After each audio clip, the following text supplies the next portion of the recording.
Joining us now on the Megacast is Darin D. He joins us as he's the Homeland Security Specialist in the Emergency Management Division at Oakland County and is with us on the Megacast. Darin, thanks for being with us today. Good morning, Tyler. Thank you. Appreciate having you on. So for those that may not be familiar with the Emergency Management Division of Oakland County, what do you and your team over there work on, and what are you specifically focused on as the Homeland Security Specialist? In short, our office helps communities prepare for, respond to, and recover from the worst days, tornadoes, natural disasters, school shootings, unfortunately, as we're well aware of now in this county, other disasters that overwhelm a community's resources.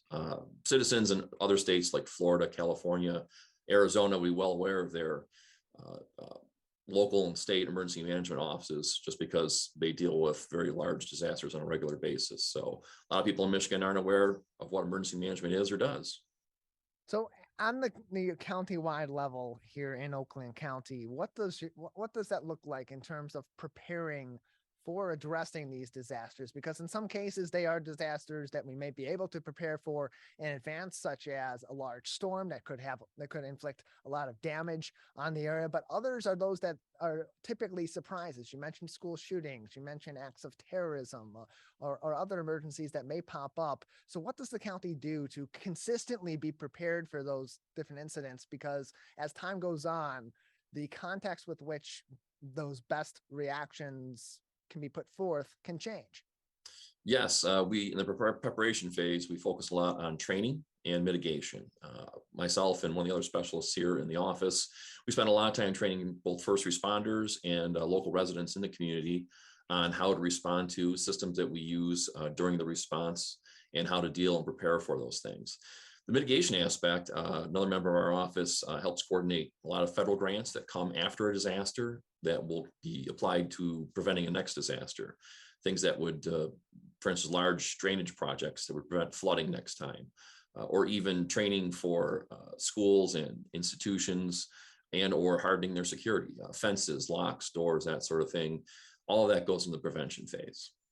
How much in that regard, and as much as I would rather not talk about school shootings, it's a context that we have to be speaking on, especially because of recent events here in Oakland County on November 30th of 2021 at Oxford High School. That unfortunately happened in our local area, but it also happened to be a learning experience because it's something that happened right here in our local area. So for Oakland County, knowing that that's a context, and we've seen so many mass shootings across the country, how does that reinform the way that the county's emergency management division, and particularly your team at the Homeland Security subdepartment, addresses those sort of issues such as school shootings or even acts of terrorism and mass shootings? First, I want to emphasize that while we spend a lot of time and energy and resources focused on it, it's still an extremely rare event. You're more likely to be struck by lightning than you are to be involved in any kind of active assailant attack. Yes. Far more often they happen in commercial spaces. Those don't get nearly as much attention as it does, obviously, when a school is the focus, anytime children are the focus of the attack. So it does require a lot of our resources, our attention. So in addition to the preparation phase where we help train and coordinate activities beforehand, we'll be heavily involved in the response phase, help coordinating the different resources that the community is going to need, and then even more so the recovery phase. In Oxford, for instance, I was sent out to Oxford for about 6 weeks afterwards to act as a liaison for the community and our emergency operations center here in the county, and also to just help coordinate all the different cities, villages, and townships, agencies, police departments, fire departments that were involved, and then help coordinate all the resources out there at the federal and state level and help make sure they get to the people that need them, both the direct victims of the violence and the communities themselves. So we spent a lot of time out there doing that in our entire office. And for instance, we did not create or set up the recovery center that is now out there. However, we spent a lot of time coordinating, making sure those funds went to the right place, helping them find a place to rent, to space to be in, that sort of thing. We devote a lot of our time to make sure that the recovery aspect itself is, and we learned a lot out there too. We had obviously prepared for such a disaster. However, once we've gone through it now, we've learned a lot now that we're ready to share with our other communities that may face that same problem in the future. We're joined by Darin D. He's the Homeland Security Specialist in the Emergency Management Division of Oakland County, joining us on the Megacast. You can learn more information by visiting oakgov.com oakgov.com/emergency-management, oakgov.com/emergency-management for more information from the Emergency Management Division at Oakland County. Darin, I would imagine your team had played a pivotal role in the county's response initially and throughout the COVID-19 pandemic. Can you tell us some of the ways that your department played a role in the county's response to COVID-19 and assisting our local communities as well, addressing it on the hyper-local level? I will. I'll say our a lot, even though at the time I was still a West Bloomfield police sergeant. I had not retired yet from that position. In September of 2020, I transferred over, retired from the police department and started working here at the emergency management.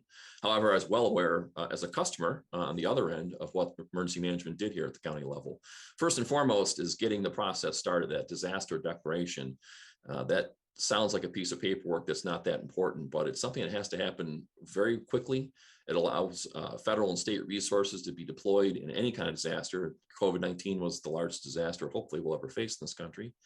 And then, of course, it then acted as coordinating center to get all sorts of resources, and resources are the biggest thing. Our emergency operations center was open, our county emergency EOC.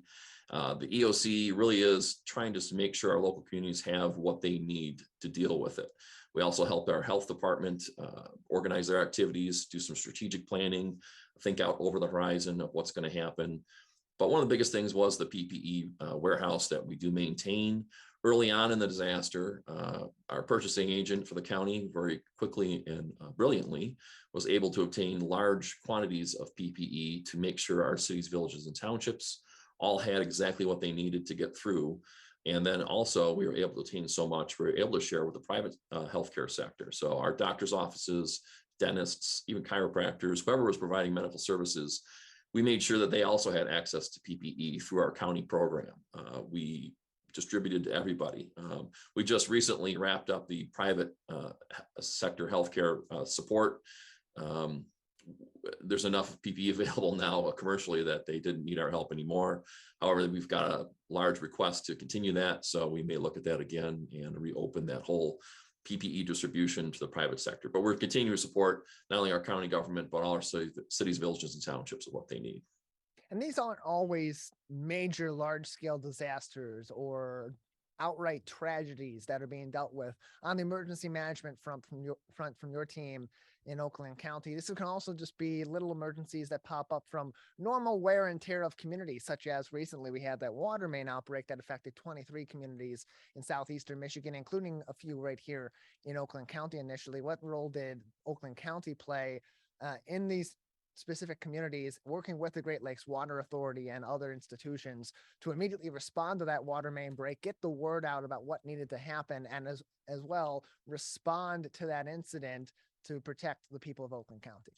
That's a great example. Like you said, they're not overwhelming the entire county most of the time, most times affecting just a few of our communities, or even one, in this case, Rochester. The east half of the city of Rochester was most heavily impacted.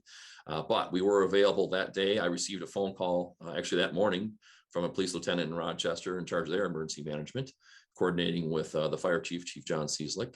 And they reached out to us immediately to let us know what was going on, first of all. And secondly, that they may need assistance with water. Our team sprung into action, and our on-call specialists here coordinated with our warehouse. We were able to deliver to them 7 pallets of water the same day because we maintain pallets of water in our warehouse just in case of an emergency. And then immediately start coordinating with the state to get larger supplies of water in that started the next day. We were able to receive that water and distribute it to not only our community, but to the surrounding counties that don't operate warehouses. We were able to coordinate with Michigan Task Force 1 to deliver those supplies, not only to us, but Macomb, I believe also St. Clair County, some of the other counties that were impacted, and get that out there. And that's not our first water emergency. Obviously, as the residents of West Bloomfield and Farmington Hills well know, the 2 water main breaks on 14 Mile Road over the past 5 years or so. Again, those were large scale in the fact that 300,000 to 400,000 citizens in Oakland County were impacted, but most people were able to continue their day-to-day life with boil water advisories or just having to have supplemental water. Joined by Darin D. He's a Homeland Security Specialist at Oakland County's Emergency Management Division, joining us on the Megacast. You can find more information and keep up to date with emergency management at Oakland County by visiting oakgov.com/emergency-management. That's oakgov.com/emergency-management for more information. Darin, there's only so much that can be done from our local government or even government in general to address some of these disasters. Some of that onus needs to be on us individuals in our own homes and our own lives to be prepared for whatever situations may come up in our local area. What advice does the Emergency Management Department in Oakland County have on a general level for those at home that may be watching or those on the road that may be listening at this time, and in terms of ways that they can help prevent disasters in the local community, but also ways that they can react themselves to keep themselves and their immediate local area safe? Well, thank you for that, because that is a big focus of what we do, helping individuals prepare also, not just having a plan and the necessary supplies to survive 24, 48, 72 hours without your normal sources of logistics, everything you need to get by on your daily basis. But more importantly, maybe most importantly, we want to get rid of the misnomer that the federal government, the FEMA, is going to come in and make your life whole. More than anything, as much as you can afford, and it's harder obviously for people who are struggling on the edge of the income, but private insurance is what you really need to do. You really need to purchase as much private insurance as you can possibly afford. After a disaster, a lot of people have the belief that FEMA is going to come in and rebuild their homes. And that's not really FEMA's focus. FEMA's focus is rebuilding communities, making sure that true disasters that really overwhelm a community are dealt with so that the community can go on the next day and get back to a new normal. When FEMA does provide individual assistance for homeowners affected by floods, by tornadoes, more often than not, it's just a few $1,000s, enough to get the home to be livable, to be able to move back in. A lot of times people think that they're going to replace carpeting and drywall and personal TVs, that sort of thing. Very rarely does FEMA support do that. It really just makes it sure that the home is stable, livable, and you can get back in. So before people go depending on FEMA to come in and remake them whole, I would encourage them as much as they can afford. Go ahead and get that homeowner's insurance, car insurance. And it doesn't sound sexy and it doesn't sound exciting, but if you ever have a disaster happen to you, that call to your insurance agent will do more for you than anything any of us in the government can do for you. Well, Darin, appreciate your time. Anything else for us before we let you go today? No, just thank you for the opportunity. Not many folks, like I said, in Michigan know what emergency management is all about, because we're one of the safest states in the union. But when it does happen, just know that we're here to support you 24/7, 365. We are always working, and we are always ready to come out and help you and your local community.